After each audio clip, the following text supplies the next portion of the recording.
Welcome to the Global Health Catalyst series. I am Vivian Kofsinger Birchall, your host, and with me is the incredible Dr. Esther Peter, who just made an incredible statement, gave an incredible statement at the summit. Dr. Esther, welcome to the Global Health Catalyst. Thank you. Thank you so much for having me. Yeah, I just wanted to probably ask, like, why is it important for you to be here today, and let's start there. Why is it important for you to be here today? Thank you for that question. So when I received the invite, I got really excited because since after my diagnosis, I just paused everything else I was doing and dedicated, my time and resources towards advocacy. And which other way to put this word out there other than be here at this Global Health Summit, and put the word out there, advocate for myself and others like me. Right. And maybe just for the benefit of those who were not in the room, what were you talking about, and why did you feel the need to share your story? Okay. So I shared my story about my diagnosis with breast cancer in February of 2022. February 28 precisely, I received a phone call that changed my life. And I didn't even know it was going to prepare me for the work that I do today.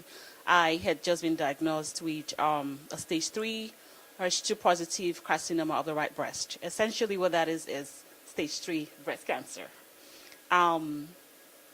That diagnosis stopped a lot of things. At the time, I was a devoted wife, hardworking mom, a nurse leader, and also a medical student in med school, of course.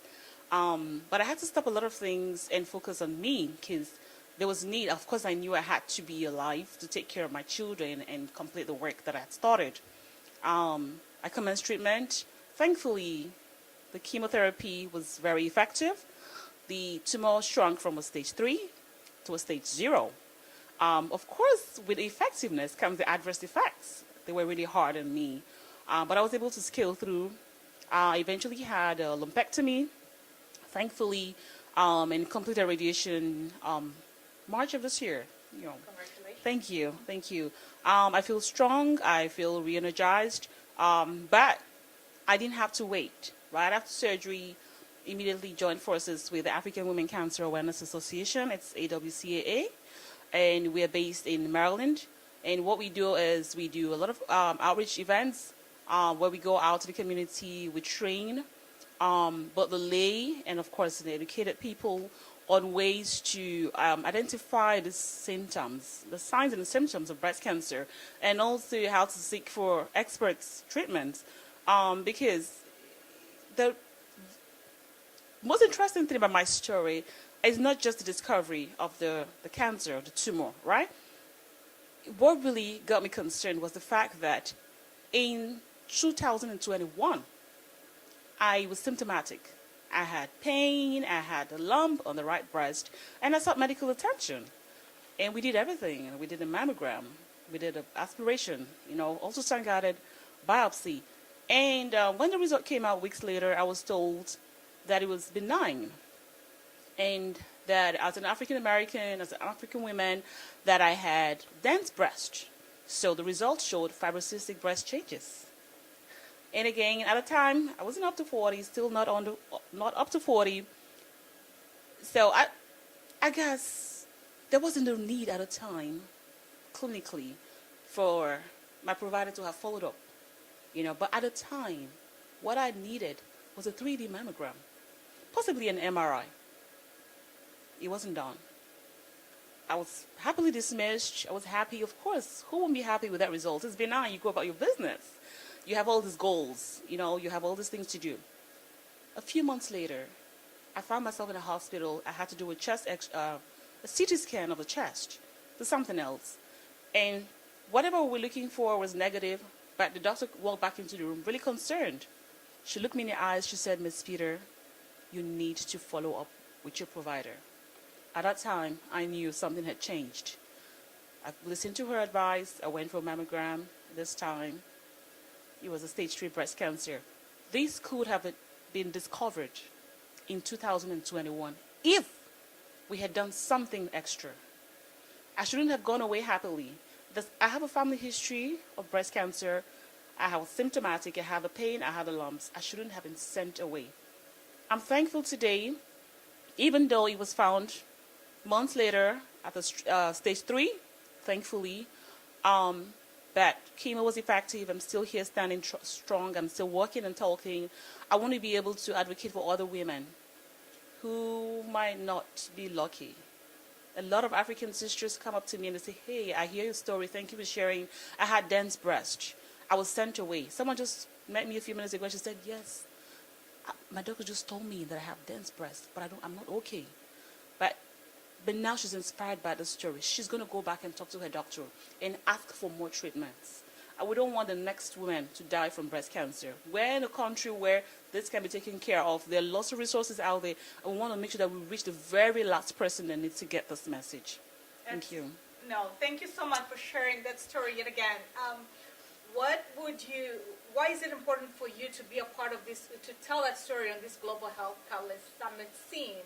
And what impact do you hope to have for those who are less privileged and who have less access to treatments outside of the United States, but specifically in sub-Saharan Africa?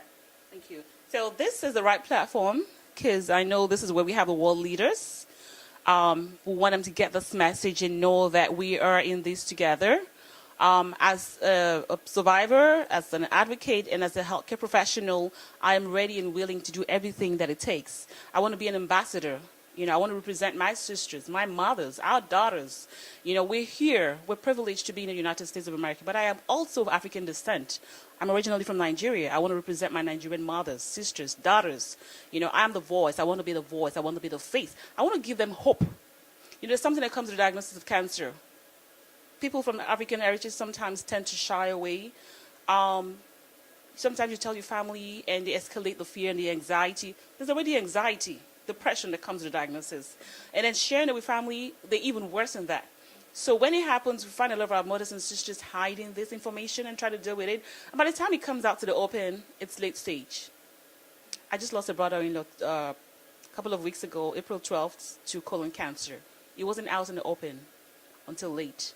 Now, we want to be able to give hope to our sisters, our mothers, our daughters, and let them know that there is life after cancer.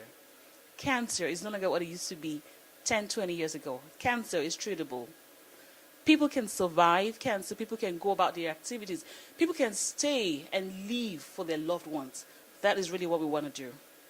Thank you.